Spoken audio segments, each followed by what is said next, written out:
Political science and public administration की smart study के लिए सब्सक्राइब करिए मेरा channel political science by doctor Shipra Verma and hit the bell icon for latest update of my videos. Hello dear friends, मैं doctor Shipra Verma स्वागत करती हूं आपका अपने channel political science by doctor Shipra Verma में। डियर फ्रेंड्स, आज मैं खेल सिद्धांत यानी गेम थ्योरी का पार्ट 2 लेकर आपके सामने प्रस्तुत हुई हूं। इसके पहले का पार्ट आपने अगर पार्ट 1 आपने नहीं देखा है तो इसके क्लियर कॉन्सेप्ट को समझने के लिए आप लोग उस पार्ट को जोर से देख लीजिएगा। इस वीडियो के एंड स्क्रीन पर मैं उस वीडियो का लिंक दे दूँगी, तो ईजिली आप लोग उस पर क्लिक करके पार्ट 1 को देख सकते हैं। अगर आप लोग कहेंगे तो मैं इन दोनों पार्ट्स को कंपाइल कर दूँगी, यानी एक साथ जोड़ दूँगी, तो आप लोग एक साथ दोनों पार्ट्स को देख सकते हैं। और ऐसा तभी होगा जब मैं इस पार्ट को कंप्लीट कर लूँ, ठीक है। तो अगर आप लोग कहेंगे तो मैं दोनों का कंपाइलेशन भी कर दूँगी। तो चलिए शुरू करते हैं आज का वीडियो लेक्चर। तो डियर फ्रेंड्स, इसके फर्स्ट पार्ट में हमने पढ़ा था कि खेल सिद्धांत के प्रारूप के बारे में हमने पढ़ा था। फिर इस सिद्धांत की शुरुआत क्यों की गई, इसके प्रमुख प्रतिपादक कौन थे, इन्होंने इसे प्रारंभ किया अंतर्राष्ट्रीय राजनीति के अध्ययन के लिए। अंतर्राष्ट्रीय राजनीति तथा खेल सिद्धांत में क्या या खेल के प्रारूप में अंतर्राष्ट्रीय राजनीति तथा खेल के प्रारूप में क्या समानता है, और खेल सिद्धांत के प्रमुख संप्रत्यय के बारे में हमने पढ़ा। अब हम इसके आगे के फैक्ट्स की चर्चा करेंगे, इसके ये प्रकारों को जानेंगे, खेलों के प्रकारों को जानेंगे, और खेल सिद्धांत से अंतर्राष्ट्रीय राजनीति का जो अध्ययन किया जाता है उसके बारे में हम डिटेल से चर्चा करेंगे, जो कि हिंदी और इंग्लिश दोनों ही मीडियम में होगा। अब हम खेलों के प्रकार के बारे में चर्चा करेंगे, यानी टाइप्स ऑफ गेम के बारे में चर्चा करेंगे, क्योंकि हम खेल सिद्धांत को अंतर्राष्ट्रीय राजनीति में लागू कर रहे हैं। तो खेल के भी कई प्रकार होते हैं। जैसे एक प्रकार है खेल का जीरो सम गेम्स। इसके अंतर्गत क्या होता है इसके बारे में हम जानेंगे। तो इसमें क्या होता है कि इसमें जो कुल खिलाड़ी होते हैं उनकी हानियों का अर्थ, यानी इसमें कुल खिलाड़ियों की हानियों यानी लॉसेस का अर्थ दूसरे खिलाड़ियों के लाभ के रूप में प्राप्त किया जाता है। यानी कि जो अगर किसी एक पक्ष के खिलाड़ी की हानि होगी यानी उसकी पराजय होगी, तो इसमें इसे देखा जाता है दूसरे पक्ष की जीत से, यानी दूसरे पक्ष को जब पहले पक्ष की एक पक्ष की पराजय होगी या हानि होगी तो उसे दूसरे पक्ष के जीत या लाभ के रूप में देखा जाता है। तो इसे ही जीरो सम गेम्स कहते हैं। यानी the meaning of losses of one side players in it other players benefit from it, यानी कि एक पक्ष के खिलाड़ियों के हानि का अर्थ दूसरे पक्ष के खिलाड़ियों के लाभ से समझा जाता है। तो इसे ही जीरो सम गेम्स कहते हैं। तो गेम का दूसरा टाइप है उसे कांस्टेंट सम गेम्स कहते हैं। तो इसके बारे में भी हम समझ लेंगे बिल्कुल सरल भाषा में। तो ये इस प्रकार का खेल है जिसमें किसी भी पक्ष को लाभ किसी दूसरे की कीमत पर नहीं मिलता है। कहने का मतलब ये है कि इस प्रकार के खेल को समझने के लिए एक बाजार जैसी व्यवस्था की कल्पना की जा सकती है। ये इस प्रकार का बाजार है जिसमें जो कुछ सामान है वो एक निश्चित संख्या और कीमत में प्राप्त होते हैं या बिकते हैं। इस बाजार में प्रतिद्वंदी को जो लाभ मिलेगा वह स्पष्ट रूप से किसी पक्ष को हानि देकर प्राप्त नहीं होगा और सभी को समान लाभ मिलेगा, क्योंकि ये एक ऐसे बाजार की कल्पना की जा रही है। इस कॉन्सेप्ट के अंतर्गत एक ऐसे बाजार की, एक ऐसे मार्केट प्लेस की कल्पना की जा रही है जिसके अंदर निश्चित संख्या में सामान और मिलता है और उसकी कीमत भी क्या होती है, डिसाइडेड होती है, एक निश्चित कीमत भी होती है। तो जाहिर सी बात है कि जब निश्चित संख्या और निश्चित कीमत पे ही कोई सामान मिल रहा है तो उससे अगर किसी को लाभ होगा तो उससे किसी दूसरे पक्ष को कोई हानि नहीं होगी, बल्कि सभी को समान रूप से लाभ प्राप्त होगा। तो ये है गेम का दूसरा प्रकार, कांस्टेंट सम गेम्स। इसे एज इट इज़ इंग्लिश में भी हम देख लेते हैं। देखिए as it is English में, this is the kind of game in which any party does not benefit at the cost of another. Thus a market for understanding sports can be imagined in which some accessories sells in a fixed number and price. This market, the benefit that the opponent will get in neither party will receive loss. Everyone will get equal benefit. जैसा कि मैंने आपको पहले ही बता दिया कि सभी को समान रूप से लाभ प्राप्त होगा। अब जो खेल का तीसरा प्रकार है उसे भी हम देख लेते हैं। अब जो तीसरा टाइप है खेल का वो है नॉन जीरो गेम्स। अब ये नॉन जीरो गेम्स में क्या होता है, तो ये वास्तव में जो मैंने ऊपर दो प्रकार के गेम्स बताया ना, जीरो सम गेम्स और कांस्टेंट सम गेम्स, ये इन दोनों के बीच की स्थिति है। यानी जो ये नॉन जीरो सम गेम है यानी नॉन जीरो गेम्स है, ये जीरो सम गेम्स और कांस्टेंट सम गेम्स के बीच की स्थिति है, क्योंकि ये इस प्रकार का खेल है जिसमें विभिन्न पक्षों के बीच इस प्रकार के खेल में विभिन्न पक्षों के बीच सहयोग की भावना भी हो सकती है और दोनों पक्षों के बीच प्रतिस्पर्धा की भावना भी रह सकती है।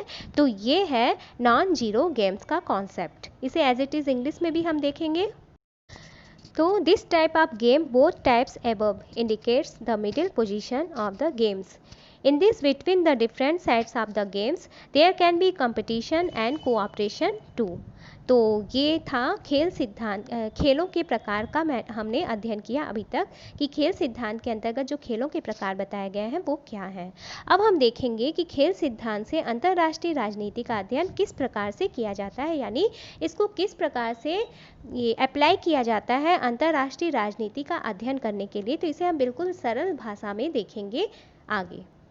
तो खेल सिद्धांत अंतर्राष्ट्रीय राजनीति को कैसा मानता है, एक क्रीड़ा स्थली मानता है या खेल का मैदान मानता है। खेल सिद्धांत अंतर्राष्ट्रीय राजनीति को एक खेल का मैदान मानता है, या कह सकते हैं कि एक क्रीड़ा स्थली मानता है। इसे एक खेल का मैदान ही कहेंगे, जहाँ पर राष्ट्र और राज्य अपनी व्यूह की रचना कर रहे हैं, क्योंकि जिस प्रकार से सामाजिक संगठन सहयोग के प्रतीक हैं, उसी प्रकार से सामाजिक संघर्ष भी होते रहते हैं। जैसे सामाजिक संगठन सहयोग की भावना से प्रेरित होते हैं, तो उसी प्रकार से कभी कभी सामाजिक संघर्ष भी होते रहते हैं।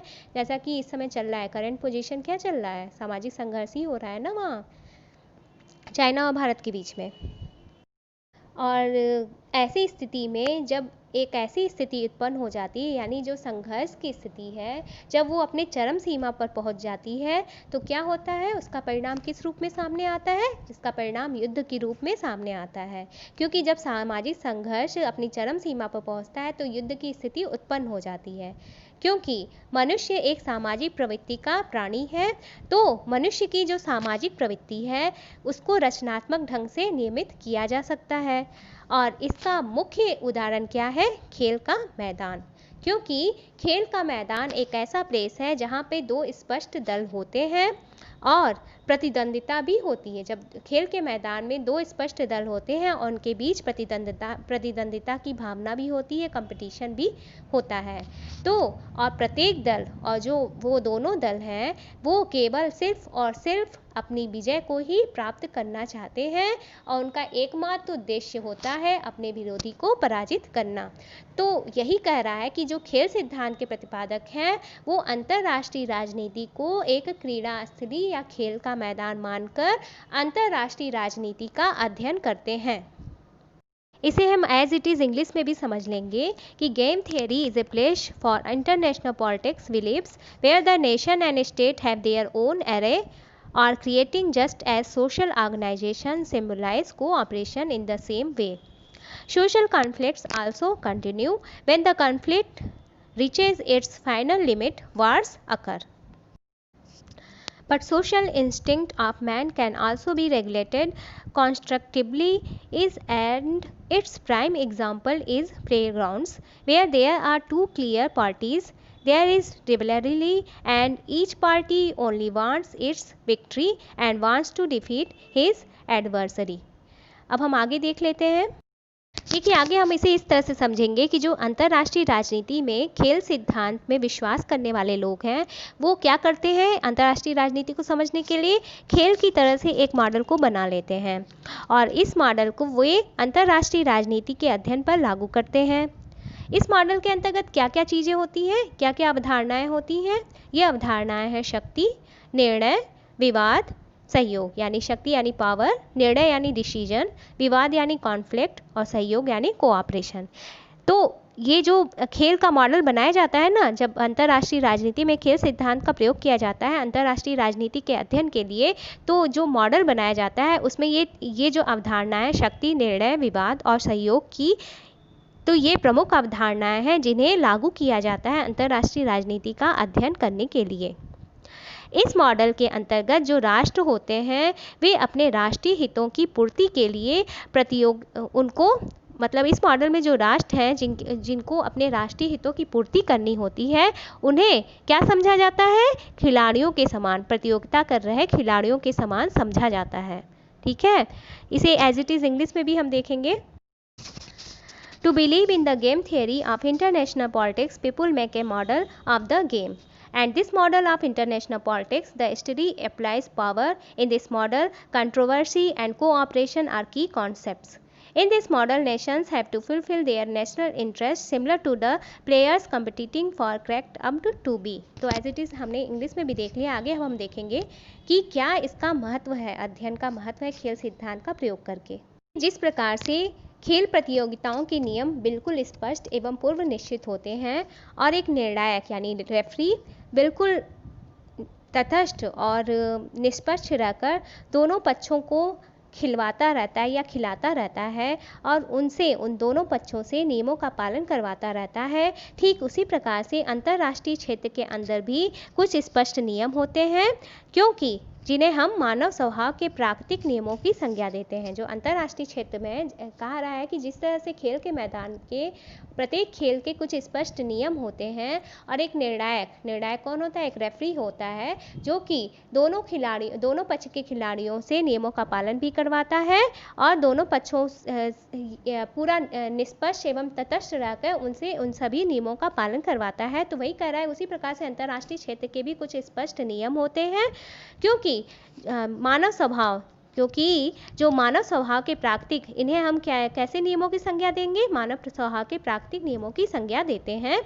और संयुक्त राष्ट्र जो है वो एक रेफरी की भांति है, वो इन अंतर्राष्ट्रीय क्षेत्र में इन राष्ट्रों को देखता रहता है कि अंतर्राष्ट्रीय जो सभी राष्ट्र हैं वो अंतर्राष्ट्रीय नियमों का पालन करते हुए आपस में परस्पर खेल की भांति क्रिया करते रहें।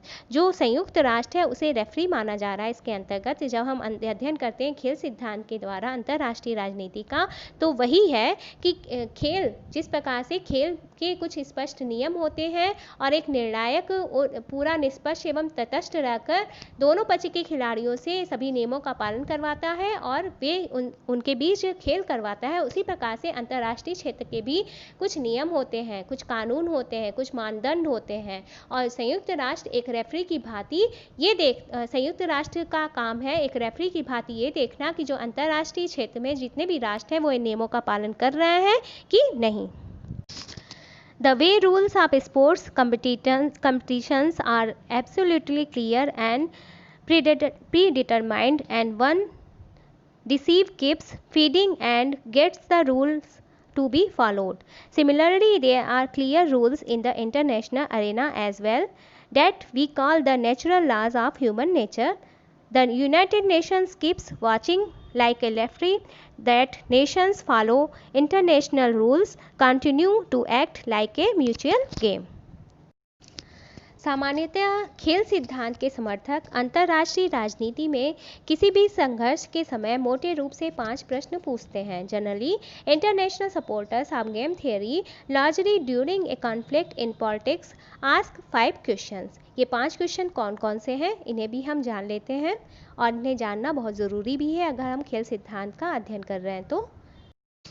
फर्स्ट क्वेश्चन है कि आपके पास कौन कौन सी युक्तियां हैं, what strategies are available to you. Second question है आपके विरोधी अथवा शत्रु के पास कौन कौन सी युक्तियां हैं, यानी what strategies are available to an opponent और एन एनिमी। तीसरा प्रश्न है दोनों की युक्तियों की तुलना करने पर क्या परिणाम निकलते हैं, what is the outcome of a whole series appearing of strategies. चौथा प्रश्न पूछते हैं कि विभिन्न परिणामों की आप क्या मूल्य आंकते हैं, what value do you place on various outcomes. पांचवा प्रश्न ये पूछते हैं कि ऐसे ही विभिन्न परिणामों की आपकी विरोधी या शत्रु क्या मूल्य आंकते हैं, what value does your opponent our enemy place on these some outcomes. इन प्रश्नों का उत्तर खोजने के लिए जो 5 प्रश्न हैं इनका उत्तर खोजने के लिए जो नीति निर्माता होते हैं उनको अपनी नीतियों के परिणामों तथा संभावित अनुमानों के बारे में बड़े स्पष्ट निष्कर्ष निकालने पड़ेंगे क्योंकि जब वे स्पष्ट निष्कर्ष निकालेंगे तभी वे निर्धारित अनुमानों को प्रकट कर सकेंगे और उनकी पूर्व गणना संभव हो सकेगी तभी, क्योंकि जब स्पष्ट निष्कर्ष निकाल लिए जाएंगे तभी उन निष्कर्षों के उन अनुमानित निष्कर्षों के परिणाम स्वरूप जो निर्धारित अनुमान प्राप्त होंगे उनको प्रकट करना आसान हो जाएगा और उनका कैलकुलेशन करना भी आसान हो जाएगा। Policy to find the answer to these questions, the consequences of their policies to the manufacturers and big about potential estimates determined only if clear conclusions have to be made. Disclosure and pre-calculation of estimates will be possible. अंत में conclusion क्या निकलता है? Conclusion ये निकलता है game theory का, game theory को इंटरनेशनल पॉलिटिक्स के स्टडी में अप्लाई करने का, कि जो खेल सिद्धांत है वो वास्तव में तर्क संगत व्यवहार का मॉडल पेश करता है और खेल सिद्धांत इस प्रश्न का उत्तर देने का प्रयत्न करता है कि किस स्थिति में कौन सी कार्रवाई तर्क संगत है और अंतर्राष्ट्रीय क्षेत्र में तर्क संगत व्यवहार का अर्थ, तर्क संगत कार्रवाई करने का इसका उद्देश्य होता है कि अंतर्राष्ट्रीय राजनीति में के अंतर्गत हम कौन सी तर्क संगत परिस्थिति को अपनाएं जिससे कि हम अधिक से अधिक सफलता प्राप्त करें। इसी को आगे स्पष्ट करते हुए कहा जा रहा है कि अंतर्राष्ट्रीय क्षेत्र में जो तर्क संगत व्यवहार है उसका अर्थ क्या है?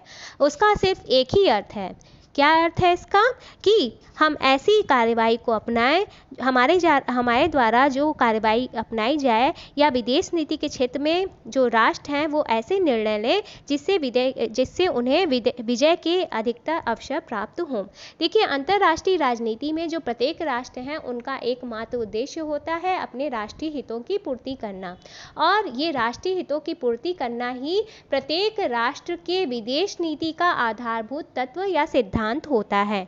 तो यही कहा जा रहा है कि तर्क संगत व्यवहार का अर्थ क्या है? तर्क संगत व्यवहार का अर्थ यह है कि हर राष्ट्र अपने विदेश नीति के क्षेत्र में ऐसा निर्णय ले जिससे उन्हें विजय के अधिकतर अवसर उपलब्ध हों। एज इट इज़ इंग्लिश में भी देखेंगे कि game theory actually presents the model of rational behavior. Game theory to answer this question tries to under which conditions action is rational. Rational behavior in the international arena means that every nation in the field of foreign policy take a decision that maximizes victory, seize the opportunity. तो dear friends, ये था आज का खेल सिद्धांत के अंतर्गत video part 2, जिसके अंतर्गत मैंने आपको बिल्कुल सरल भाषा में ये समझाने का प्रयत्न किया है कि खेल सिद्धांत को अंतर्राष्ट्रीय राजनीति के अध्ययन के अंतर्गत किस प्रकार से अप्लाई किया गया और खेल के कितने प्रकार होते हैं।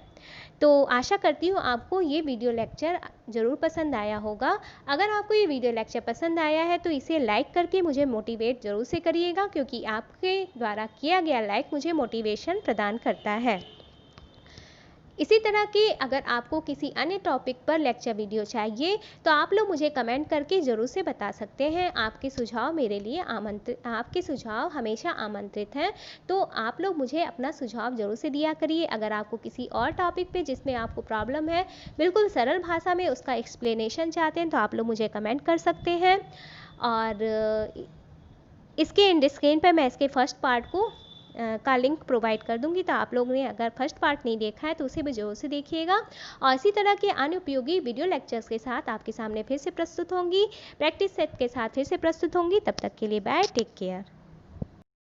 हाँ, जाते जाते एक बात और कहती जाऊंगी कि इसे आप लोग शेयर भी कर दीजिएगा। शेयर करने के लिए आप लोग व्हाट्सएप ग्रुप, फेसबुक ग्रुप और टेलीग्राम ग्रुप का सहारा ले सकते हैं। और मेरे चैनल पर नए आए हैं तो please subscribe the channel and hit the bell icon, ताकि मेरे आने वाले सभी वीडियो की नोटिफिकेशन आपको मिल सके।